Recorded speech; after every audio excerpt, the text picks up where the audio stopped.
everyone, I'm Vibha Chauhan and welcome to Chauhan classes Funda Clear. So today I will explain class 9 Civics or Political Science chapter 3, and our chapter is Electoral Politics. So electoral politics. So in this chapter we are going to discuss about electoral politics. We will discuss about elections and the politics that is related to it, that is done on elections. Now we will see things step by step. We will learn things in this chapter step by step. First we will discuss why we need elections, why elections are necessary in a democratic country to govern a country, a democratic country, and we will see that from the distribution of constituencies to the result of elections and its acceptance by people in India. We will also see the politics that is done on election, and we will learn all these things in this chapter so that we will be able to distinguish a democratic election from a non-democratic election. Like for example, in China, are the elections in China democratic? No, they aren't, as we had seen in chapter 1. So in this chapter we will see the answers of those questions that were left in chapter 1 that I had said that we will discuss in chapter 3. So those things we are going to discuss in this chapter. So let's start with our first topic, that is why elections. So why elections? Now by subtopic we will see why we need elections, why do we need elections, why they are necessary in our country. So let's discuss with our first subtopic, that is Assembly election in Haryana. So assembly election in Haryana. Now Haryana, that is one of the states of India. So let's see election of Haryana, an election of Haryana as an example for this chapter. So a story, you could say that a story is given about the elections of Haryana, that is that it is a time of midnight. That was, that this story was printed on the newspaper of Haryana. So let's discuss what it is. So it was a time of midnight and a crowd of people were waiting for their leader. Now all the officials had ensured that the leader would come to them, and that it was a midnight, and every time a vehicle passed by that road they thought that it was their leader and stood up in the praise of that leader. But every time that they were upset because it was not their leader. And now this leader we are talking about is Chaudhry Devilal, now a 76-year-old leader, and who had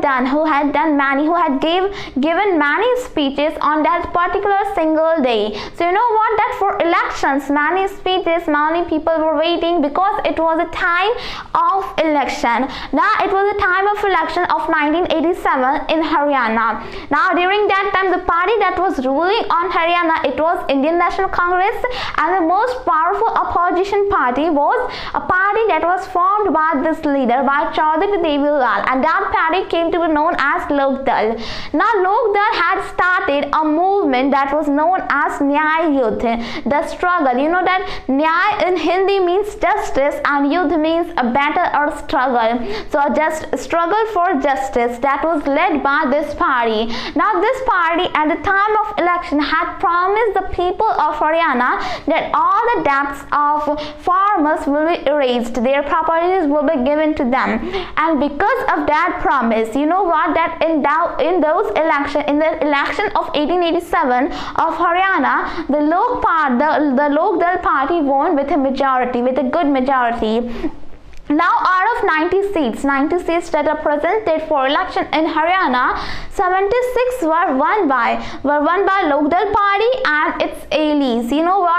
For election there is a coalition government as well, there is a coalition party as well. Now coalition on which many parties allies together, many parties are joined together. So for that coalition government, for that coalition party, all the allies and Lokdal party had won 76 out of 90, and in those 76, 60 were won only by the Lokdal party, where the Indian National Congress had won only 5 seats. So that made a very impact on the government of Haryana, because earlier Indian National Congress was ruling on Haryana, but now an opposition party won with a very great majority, because Indian National Congress had been occupied only 5 seats. So know what, that election changed the whole situation of Haryana. So that's it. We have looked at the example of Haryana. Now later on, what happened in 1991 when there were again elections. Now this time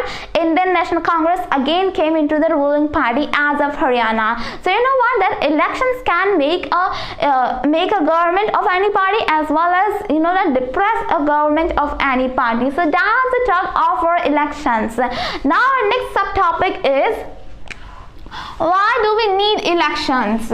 So why do we need elections? So the most biggest question here is why we need elections. Like for example, that in a very many years ago, many decades ago, you could say that many centuries ago actually, what was happening, that people were now governing themselves by themselves.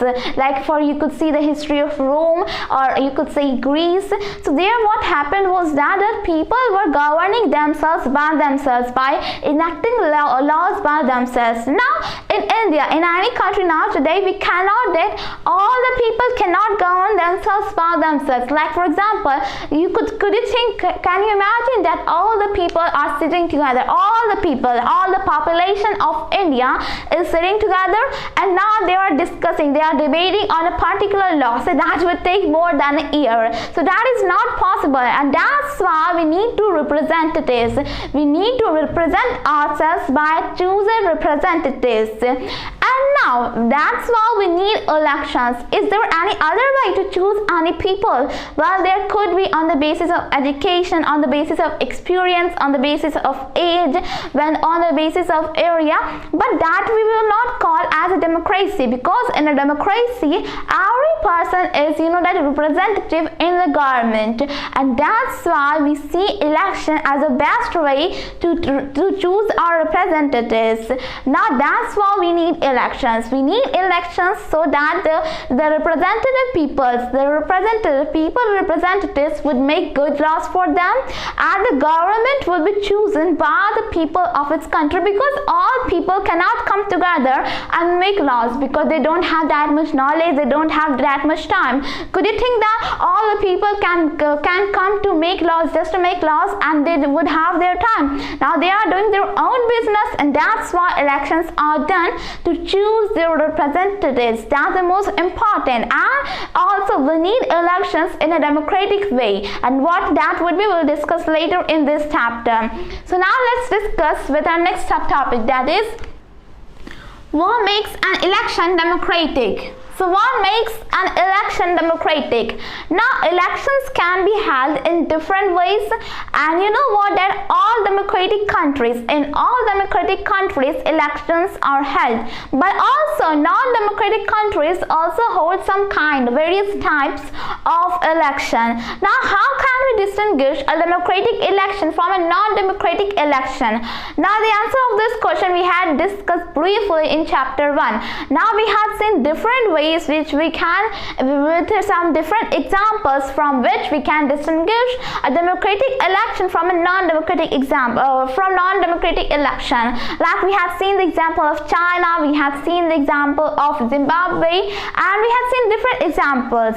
So now on the basis of those examples, on the basis of our understanding, we can say that a democratic election should look like that there should be that every person's vote should matter equally. So there must be one vote, one value, one person, one vote, and one value. Like that, all people who are that at a particular age, they must have their own rights of voting, and their vote should matter to the government as well equally. Now there would not be any kind of differentiation between the values of those votes.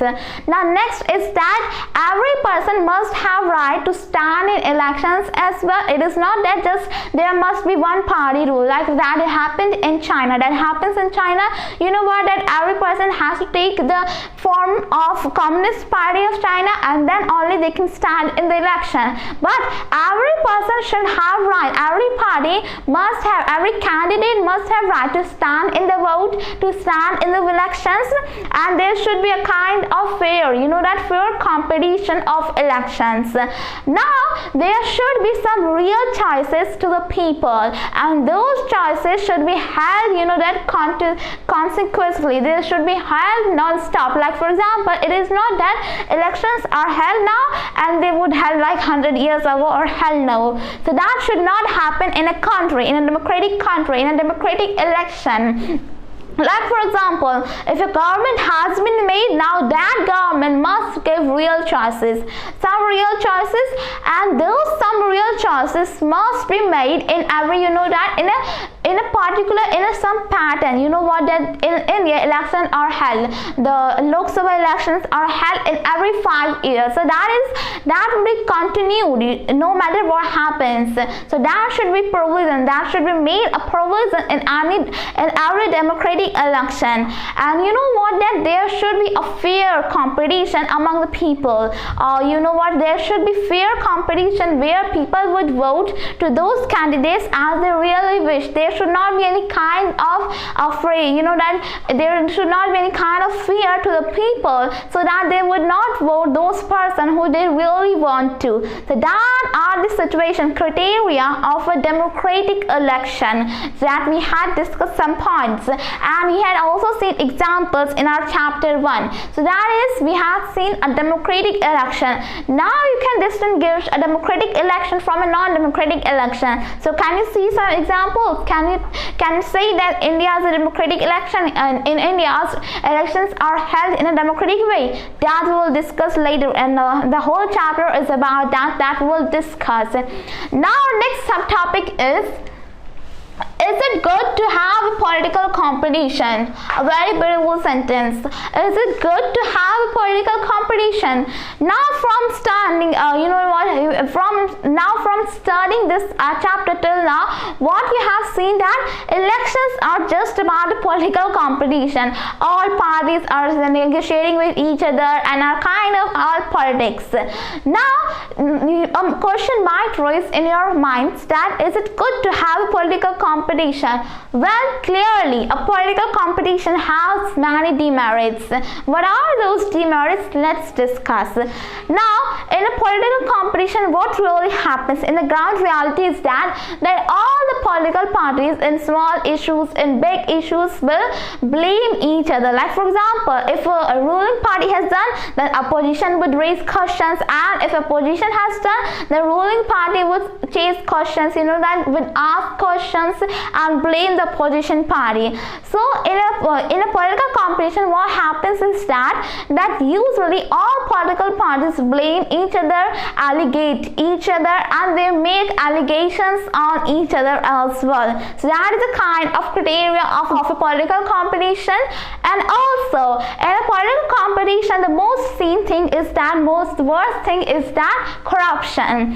You know what, that political competition, what happens that all big parties with their muscular power or with the money power, they suppress the small leaders, small political parties, and as well as they try to suppress the voice of the people by corruption. Now it is seen in many parts, in many elections, that people don't vote for those people, for those candidates who they really want to, because they are either scared of those political parties, big parties, or they have been given money or kind of bribe. They have been bribed. So that is the situation of the country. Corruption is also a big problem in political competition. And the people who really want to serve the country, who really want to do something for the country, now they would not come to this political competition. They would not stand in the elections. Why? Because they don't want to fight with each other. They don't want to jump into this arena, and that's why they don't stand. They anyhow they don't stand in elections, and we lose those leaders who are really useful, who are really important for a country. So that happens, there are many demerits of political competition. But then why constitution makers made this provision under our constitution? Because they had seen something, they must have seen something in the political competition, and that's why they made provision of political competition in our constitution, and there must be kind of merit. That's why now this political competition at the same time is a reward for serving the people, and at the same time it is a punishment for those who just want power, who don't want to serve country. Like for example, this political competition, now those corruption, those allegations, those criteria of political competition are there, but at the same time what happens that you know what, that most of the parties just want power, just want their positions, but to maintain their position, to maintain their power, to get elected in a election, what they need to do, they need to satisfy the needs of the people, they need to win the trust of the people, and then only the people, you know what, that all the political parties raise issues that are the most needed requirements of the people, that people really want to satisfy in that issue. Like for example, we have seen in the Haryana election of 1987, there the Chauhan who was from the local party, now they raised the voice of the people, they raised the issue of farmers, and that's why they got elected. So political parties raise issues and do work on those issues, and then they get elected. So this political competition forces, if any of the political parties even don't want to serve the country, but for the election to get elected, they are forced to do the country, to do the work for the country, to serve the country, and that's why this provision of political competition is made in our constitution. So you could say that that's the same situation of our that markets or shops. Now in a market, in a shop, what happens that every that shopkeeper wants his own profit, but for that profit what he needs, that quality of the product, so that customers would go to his shop, otherwise not. And the same happens here in elections. So we have seen that political competition is a good, because so that people would raise their voice, people's issues would be raised, and also people would choose those only who are working for them, even if they don't want to, they have to work. So that's the condition, that's the criteria of our political competition. Despite of all the demerits, there are merit as well that we have discussed, and that's why it's made a provision in our constitution. Now the next topic is, what is our system of elections? What is our system of elections? So can we say that elections that are held in India are democratic? Now to look for example, to look for answer of this question, we have to study this chapter, and that's why we are studying this chapter. So let's discuss. Now elections are held in India every 5 years. In every 5 years, and also there are two types of elections that are held in India. Two kind of criteria elections that are held in India. Now first is Lok Sabha elections, and next is Vidhan Sabha elections. Now many students get confused in the concept of Lok Sabha and Vidhan Sabha. So Lok Sabha are those elections from which elections we choose the Prime Minister of our country, and Vidhan Sabha are those elections from which we elect the Chief Minister of a particular state. Now we will discuss mainly the Lok Sabha elections. So what happens that in each constituency, elections are held in a day or in a few days.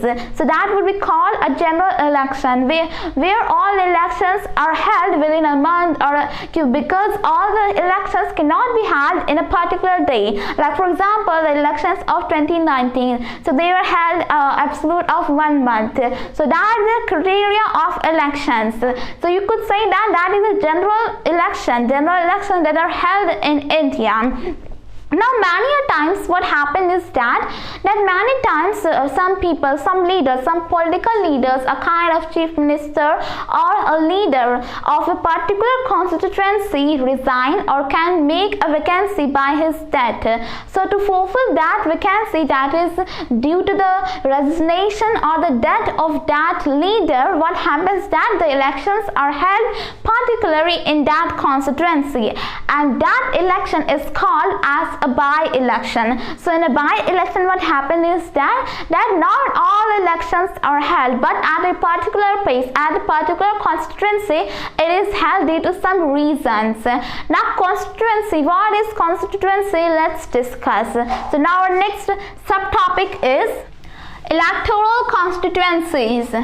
So electoral constituencies. Now as for the example, we have seen in Haryana that there were 90 constituencies or 90 seats. So now what is a constituency? Now for election, you know what, that there were 90 seats, but for all the 90 MLAs of Haryana, MLA means Member of Legislative Assembly. So for all the 90 MLAs of Haryana, did all the people elect for those 90 MLA? Perhaps not, because constituencies are made in our country according to the area represented. So constituencies are divided in our country. Constituency is an area which is divided from which person, from which area people would elect one leader. So you could say that if there are 90 constituencies, or we can also see seats, because each constituency represents one seat in the assembly. In the Vidhan Sabha you could say that, or in the Lok Sabha you could say that for the parliament. So you could say that, you know what, that if there are 90 seats in Haryana, that means 90 constituencies are there in Haryana, and from those 90 constituencies, from each constituency, people have elected one leader. So that is the concept of constituency.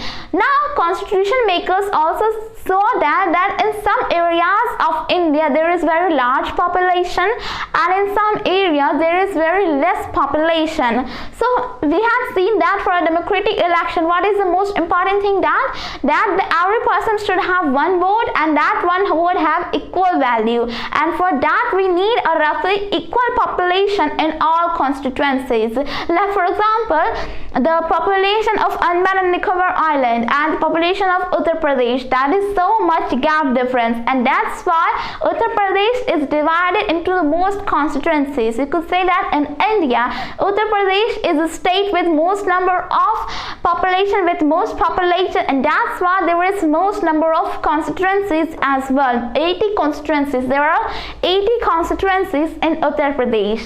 So there is roughly equal population in all constituencies. Now let's see how the elections are held. Now for example, we will see the example of Lok Sabha elections that are held in India. Now for Lok Sabha elections in India, 543, there are 543 constituencies that are divided. So India is divided into 543 constituencies for the Lok Sabha elections, and also there is 543 plus 2 seats of Lok Sabha elections, but those 2 seats are reserved for Anglo-Indians, and those 2 you could say that MP are appointed by the President of India, so that cannot be counted as a constituency. So on the ground reality, there are 543 constituencies that are for the Lok Sabha elections, and in those 543 you could say that every party sends its own candidate. For example, at the particular constituencies, all candidates from all parties are standing, and now then the people would elect a person, and whoever gets most constituencies of India. Now for example, the majority constituencies of India, he will elect its party. We don't elect the Prime Minister of India, we elect his party, his or her party. Like for example, if at present time, if Narendra Modi is the Prime Minister of India, then doesn't mean that we have chosen him, we have chosen his party, that is BJP, Bharatiya Janata Party. So for you could say that if there are 543 constituencies, now a party to win, to make the majority, to be a Prime Minister from its party, what it needs, that more than 272 constituencies in India. So that is the concept. We need majority to make our own party, and we cannot elect the particular leader. We have to elect his party, and then that party would choose. Like for example, we have seen in the case of Haryana. Now in Haryana there were 90 constituencies, and the Lok Dal was elected, and the leaders from Lok Dal elected the Chaudhry Devi Lal. So Chaudhry Devi Lal was not elected by people. His party was elected by people. So that's the concept of election of Lok Sabha elections. Now the same happens in the state state elections, that is called as Vidhan Sabha elections.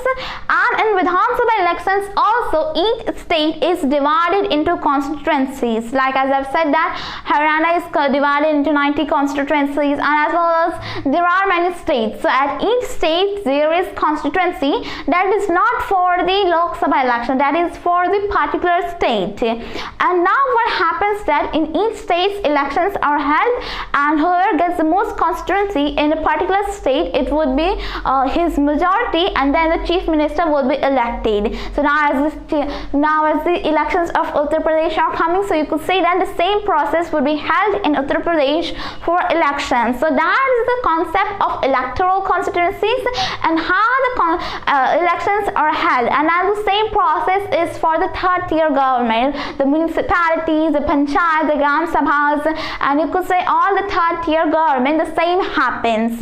Now our subtopic is, that is reserved constituencies.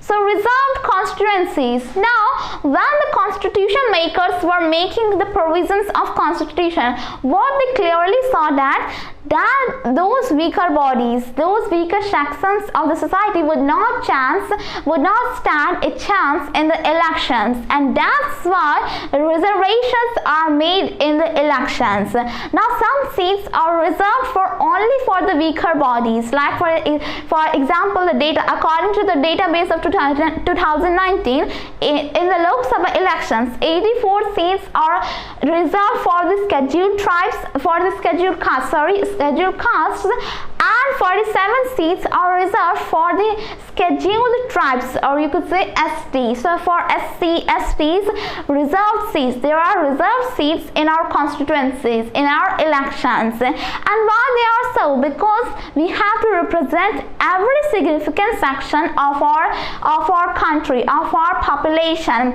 because the constitution makers knew that they would not stand a chance in our elections.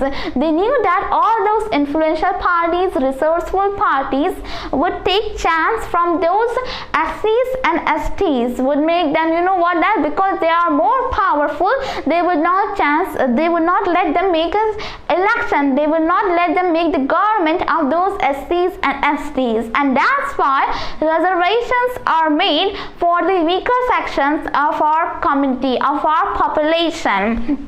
So you could say that's the reservation of constituencies. And at the same way, as the time passes, as the year passes, now there are more and more reservation of weaker bodies. Like for example, in the third tier government, there are more reservation of, you could say that 1/3 of the gram sabha of the third government, there is a reservation of 1/3 seats for the women in the third government, in the third tier government elections. So those seats. So what is meant by the reservation?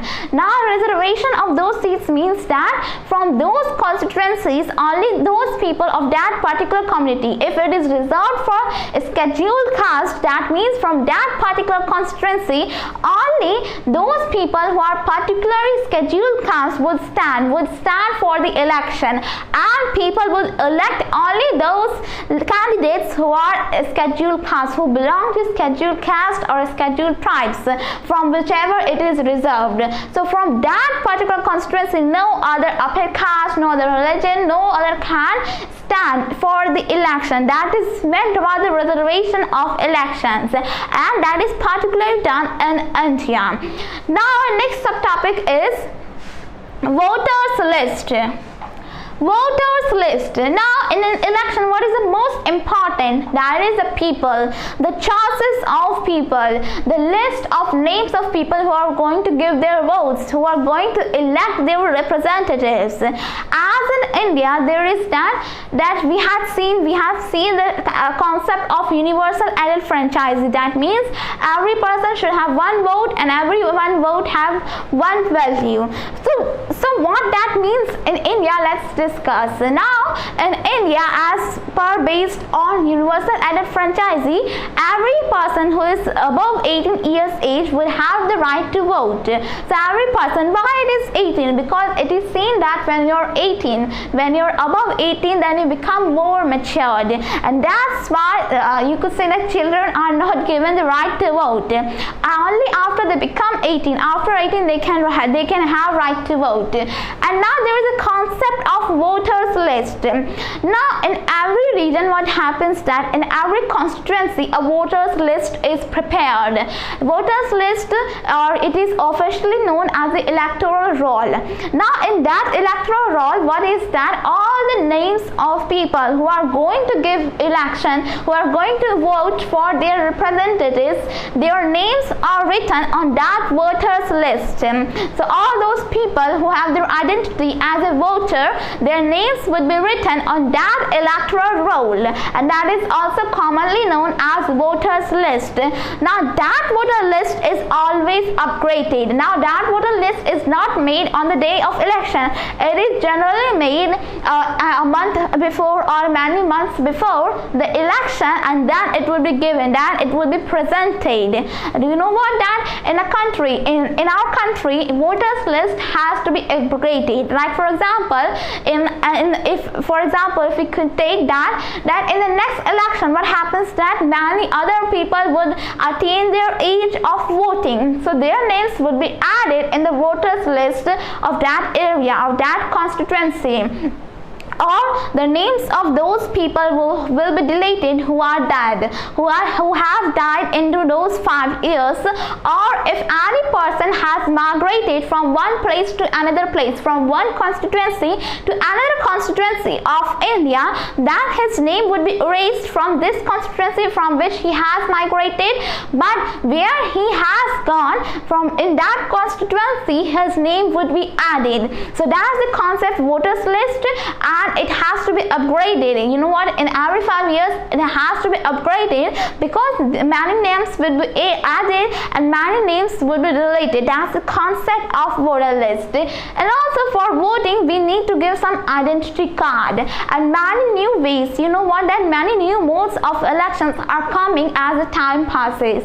Like in the last elections, there was EVM, electronic voting machine, and you know what? In the last decade, it is a very good reform, you could say, and there are many reforms that are taking place in the field of elections. Like for example, there is a new card that is called as EPIC, Election Photo Identity Card, or commonly known as Voters ID. So that is a particular card given to a person to give vote in his name, so that any other person cannot take his vote. Like for example, any other person cannot alias in his name as a voter of that name and give vote to another person who the real person didn't want. So that's the concept.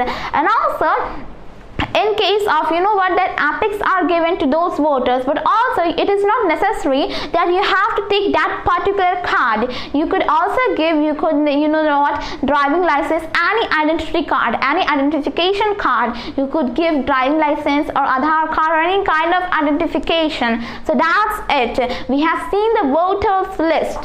Now our next subtopic is nomination of candidates. So nomination of candidates. Now every person can be a voter as well as he can stand as a candidate in the election. Now the only difference between a voter and candidate is the age difference. Now for voting you need 18 years, but for standing in an election, for becoming a candidate for election, you need 25 years. So the age limit for becoming a candidate is of 25 years in an assembly election.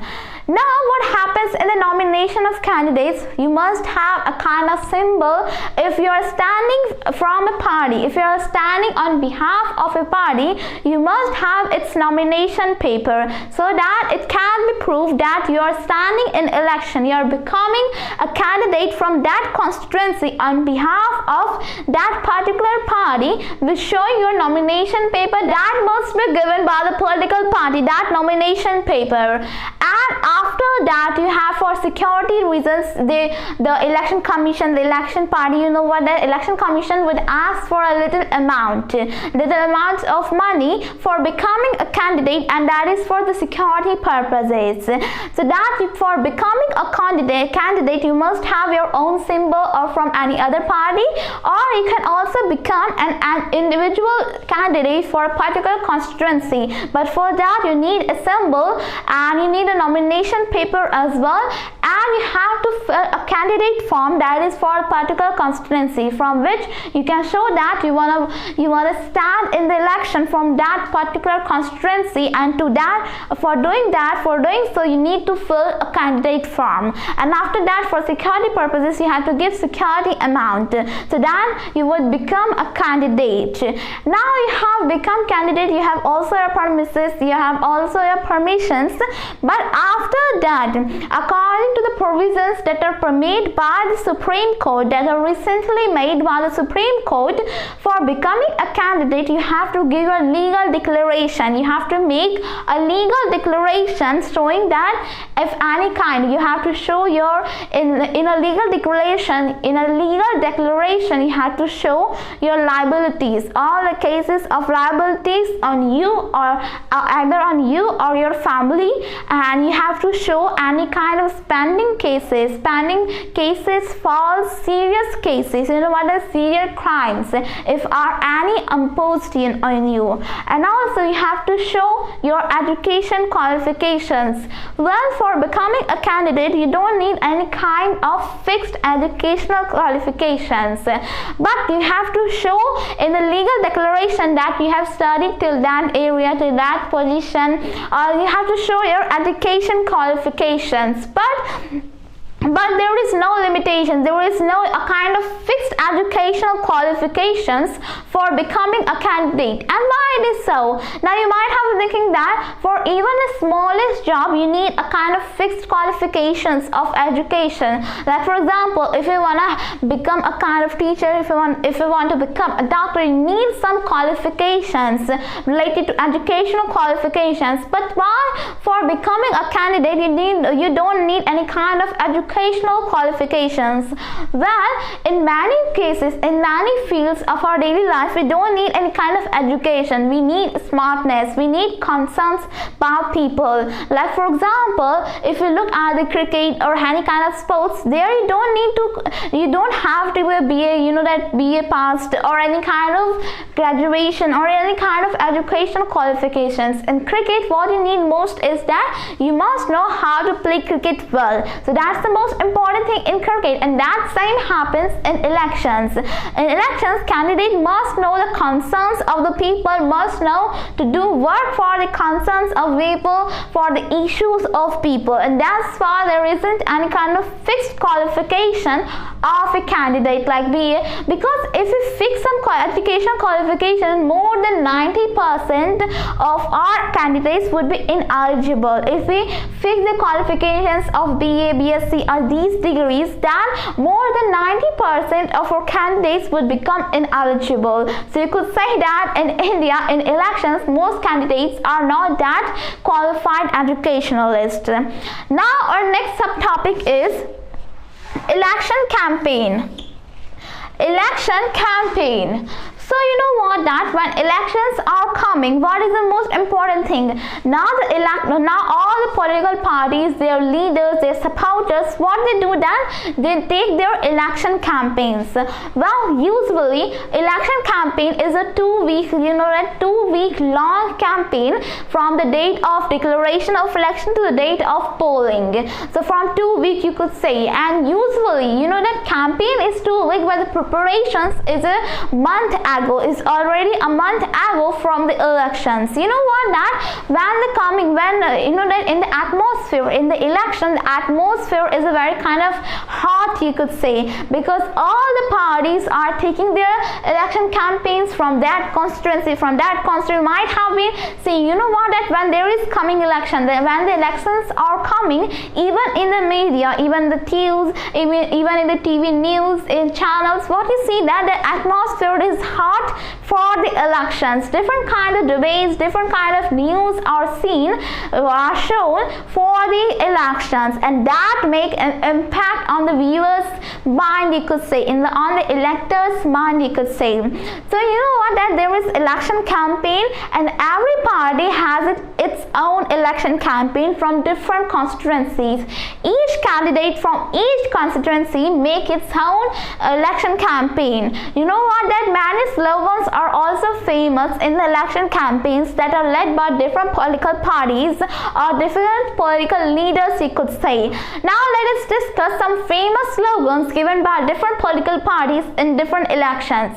So first slogan that we're going to discuss is Garibi Hatao. Now Garibi Hatao means remove poverty. Garibi in Hindi means poverty and Hatao means remove. So remove poverty was a slogan given by Indian National Congress, or precisely Indira Gandhi, in the elections of 1971 in the Lok Sabha election. So that was given by her. Now next slogan we are going to discuss is the Save Democracy. Now Save Democracy is a slogan given by the Janata Party under the leadership of Jai Prakash Narayan in the election of 1977. So you know that what that by this slogan he meant that he would undo all the excesses committing during the emergency. You know what, in 1971 there was emergency in India, and that's why this slogan became very famous. And there are many slogans that are given, like for example a famous slogan that is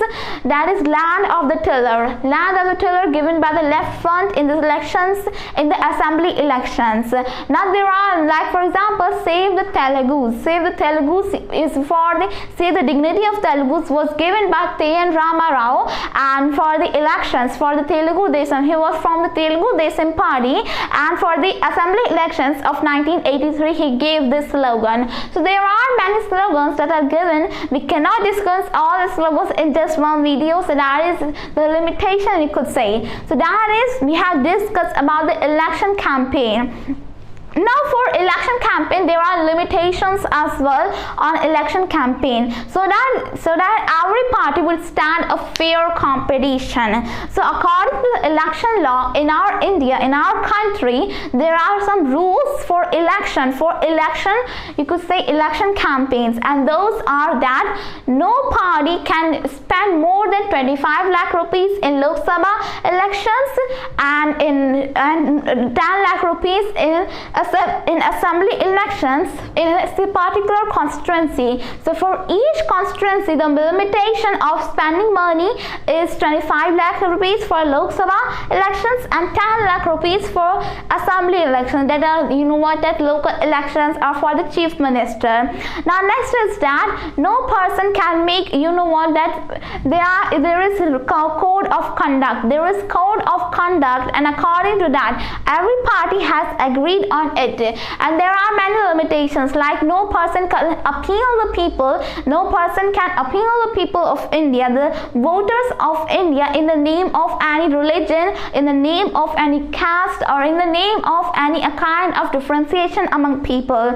And also no person can make his election campaign, he cannot address any, you know what, he cannot, and any candidate cannot address the people of India, the voters of India, in a particular worship place, or in a particular, you know what, a public place. You know what, public crafts, aircrafts are also not allowed in an election campaign.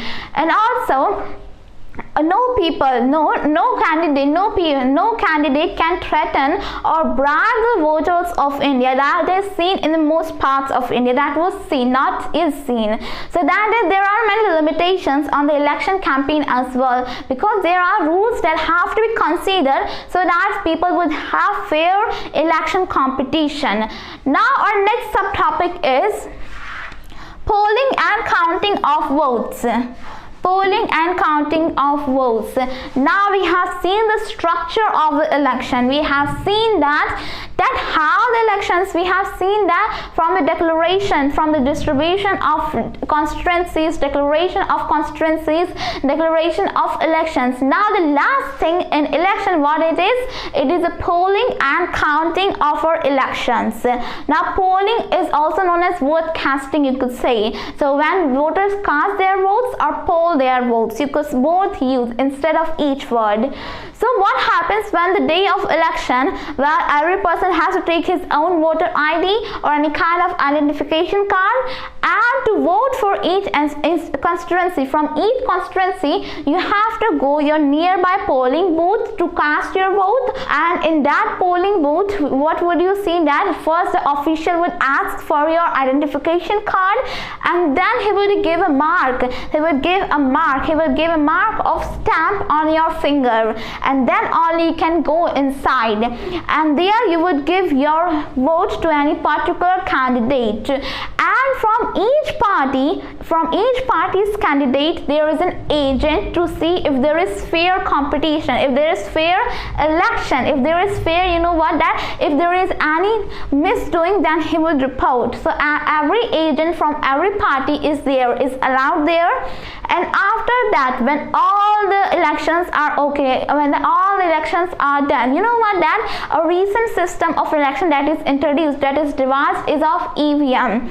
But earlier people had to give their votes on ballot paper. Ballot paper was a paper, and in that all the list of names of all political parties, and then their candidate's name, and then their symbols were listed on that ballot paper. So people would stamp on that particular party, on that particular symbol for their vote. But nowadays what happens is that electronic voting machine, so EVM are used most in nowadays, and in that EVM, that is an electronic machine, what happens that every name of the party and their symbol are listed in that EVM, and people just have to press against that symbol of that particular party, so that elections would be done. And after that, all the EVM machines are taken to a particular secure place, and there the countings of the elections will be started, and in a few years, and in a few hours, not years because it would take so long, in a few hours, what happens that in that few hours all the counting of elections are done of a constituency. And now in those few hours, the most important thing is the news. In few hours you could see that in the news, what happens that in the TV channels, very big news about the elections. There is an atmosphere which is a kind of so much hot for the people as well as TV news channels. So in few hours you could say that you could see news, and after that the result of elections are shown, and basically it will be shown on the news. So and to maintain and to ensure that the elections counting are done that fairly, what happens that an agent of official of every party is there to see if the election countings is done fairly or not. So that's all about polling and counting of our votes in elections. Now our next topic is what makes elections in India democratic. What makes elections in India democratic? Now, when there is a time of announcement of elections to the time of declaration of elections, you might have seen in news, in TV news channels, the most thing that the malpractices, the unfair means of standing in election of different parties. And now these include the false names added in the voters list, and the erasing of genuine names from a voters list. Now bribing some people or threatening some people, you might have seen corruption in elections, and there are various news that are shown on TV news channels during the time of elections, and now many of them are true in India in many elections. So can we say that India's elections are democratic, and if yes, then how? What makes election? What is the thing thing, what is the most important thing that makes the democratic elections in India? Let's discuss. So let's discuss with our subtopic, that is Independent Election Commission. Independent Election Commission. Now, Election Commission, that is also called as EC.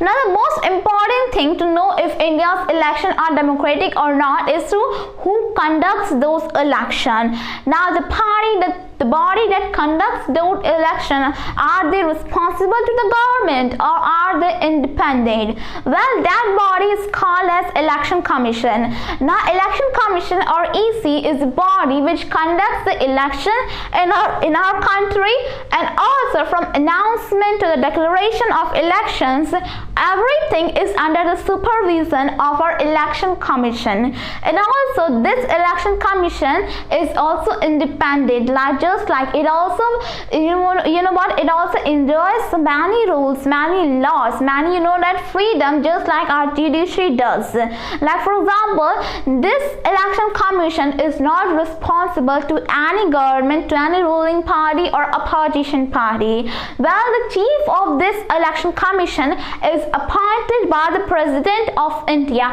But after having been appointed, he is not responsible. The chief is not responsible either to President or the Prime Minister of India. And also, all the rules, regulations of election are regulated by the Election Commission. Well, it is always seen that the ruling party in India doesn't like the rules and laws of the Election Commission, but they do have to obey the rules and regulations of our Election Commission. So you could say the body that conducts our election is democratic. So how can the elections not be democratic? And also, Election Commission has many powers that it enjoys. Like, for example, if the chief of Election Commission or the Election Commission sees that there is malpractices or there is unfairly means of standing in election, it can also order for the repolling of votes. So revoting, that many times it had happened. So revoting can also happen in our country with the command of our Election Commission. And also, Election Commission also sends its official agents to see whether the elections are being done fairly or not. And also, it can make any kind of limitations on government for using public facilities or doing election campaigns on the name of our government officials, on the name of government, on the name of public facilities, or providing any kind of public facilities. And also, that during a time of elections, when the elections are nearly coming, it can place limitations on the ruling party as well, so that ruling party would not transfer many of the government officials. And also, Election Commission cannot be disappointed, cannot be dismissed by the president, even by the President of India. Even if he is not satisfied, even if he does not like the Election Commission, he cannot dismiss the Election Commission. And also, during the time of election, it has to impose almost many kind of restrictions on ruling party as well as opposition party. And also, it can also dismiss, it can also reject a candidate who is standing in an election. So, for example, if there is a candidate who is not following the election laws that are made by the Election Commission, then he will be rejected as a candidate of that election, of that constituency. Even if he has been declared a candidate, he would be rejected by the Election Commission. So you could say that in India, Election Commission enjoys most of the rights. Like in very few democracies, it is.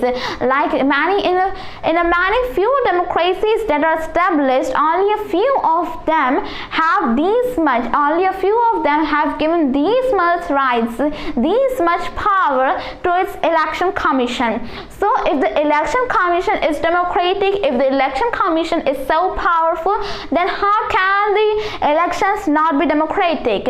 Now our next subtopic is popular participation. So popular participation. Now another way to look at the elections of India to see whether it is democratic or not is to see the participation of people. Well, we have to see the enthusiasm of people. If people are interested in voting, if they are not threatened or if they are not bribed, then there would be so much participation of people as well. Now that there are so much turnout changes in India, we can see with the graphical change, with the graphical turnout of voters of India compared to UK, US. Now in European country, in UK or in US, what is happening that the number of voters is decreasing a little bit by bit in the last 50 years. But in India, in many constituencies, it is stable or it has gone up as well. So you could see that there is a lot of participation of people in our voting, in our election, and that also shows that the elections in India are done in a fair mode, in a fairly, you could say that.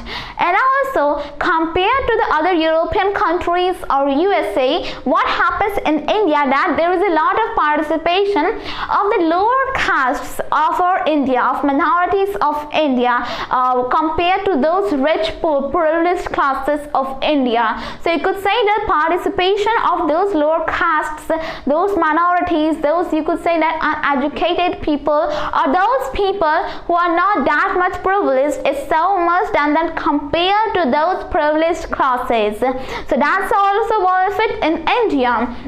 Because many people in India, what happens that there is all types of people, high class, low class. There are people who are very much literate as much as a scholar, and there are very less educated as well, or even not literate, illiterate as well. So for that we have made universal adult franchise. We have to make the laws for elections so that they should be conducted in such a way that it would be prominent, it would be convenient for every person in India. And that's the, you could say, the structure of elections in India. And also we can see with the participation of people, many people, almost more than one third of the population of India is now participating in the election campaigns and has to be seen very enthusiastic, you know what, that with a lot of excitement. It is not that they have just gone to that election campaign and are just like, you know what, that when children are watching TV news, then they would be like very boring. And that doesn't happen in our election campaign, because people are filled with a lot of joy, happiness and excitement, and that can be seen in our India. And there is a lot of participation in election campaign as well as compared to other European countries like UK or Britain, England, you could say, or USA. So that is it, participation of people. We could say that another way of deciding whether the election in India are democratic or not is that. Now our next subtopic is acceptance of election outcome. Acceptance of election outcome, that is also another way to see whether elections in India are democratic or not. Now most important thing here is that in India, it is not that always the ruling party wins. It is seen that in the Lok Sabha elections in the last 25 years, almost out of 2 ruling parties have not been, you know what, that and every out of 3 elections always ruling party in always 2, you could say that 2/3 of those elections always ruling party lost the election. And that's why you could see that in India, if it is not democratic, then why would people elect those opposition parties? So that's also a very big question, you could say.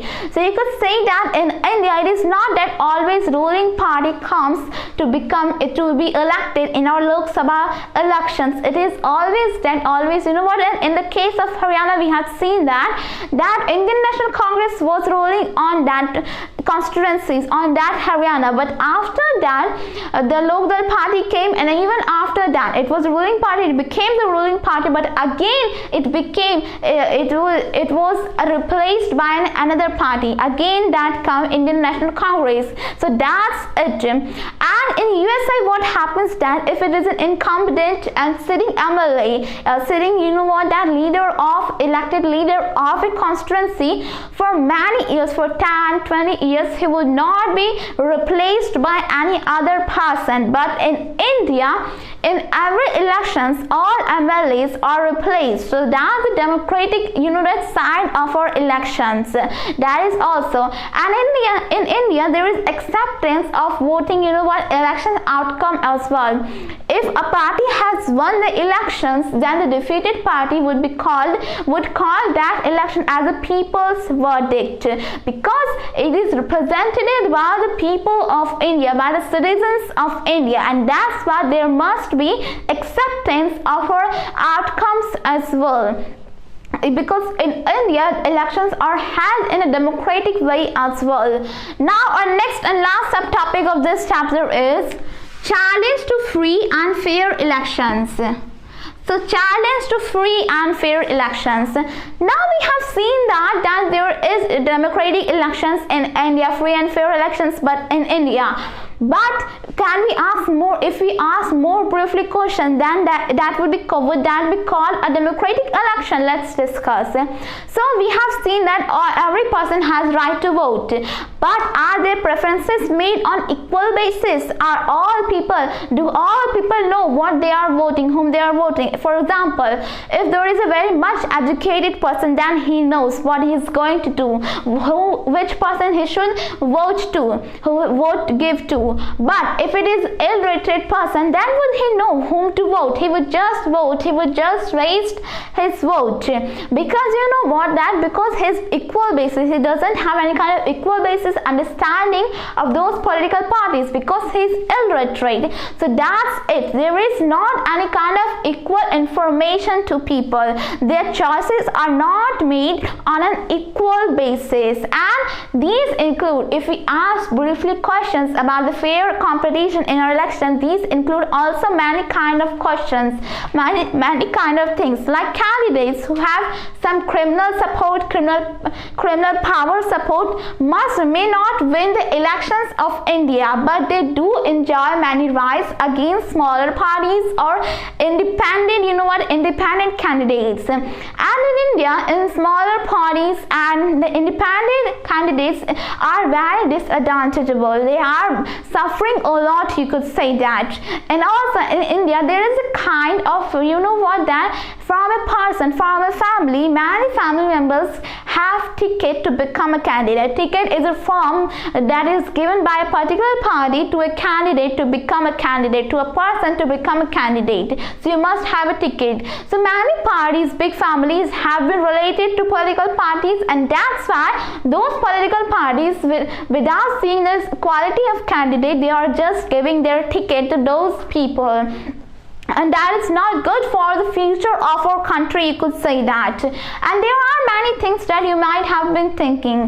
So that's it. We have to see, because these questions have to be considered as well. And because of these questions, you can say that many of the elections, most of the elections, almost every election that are held in everywhere are a kind of unfair, because it is not fair. There is many malpractices that have been done.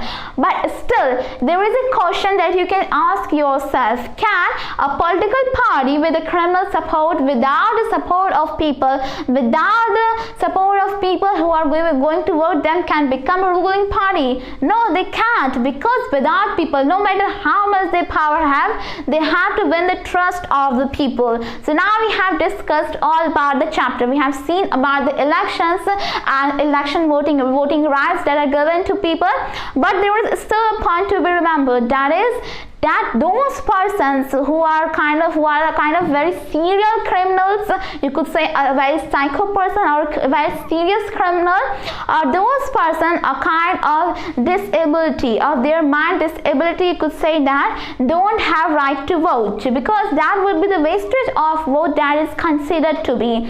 And also in extreme cases, many criminals, in extreme cases, criminals are not allowed to become a candidate from a constituency.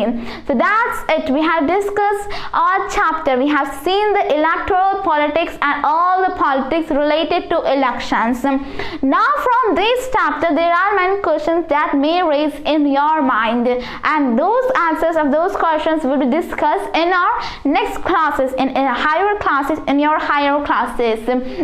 So that's it for this chapter. I've discussed all topics and subtopics, and this chapter is also very important. You know what, that it is a kind of advanced level of our chapter 1. We have seen another part of our chapter 1. We have seen how the election is conducted in our country, and we have also compared to other countries. So I've discussed all topics and subtopics, and the last remaining 2 chapters of this book will be covered in further videos. So thank you very much.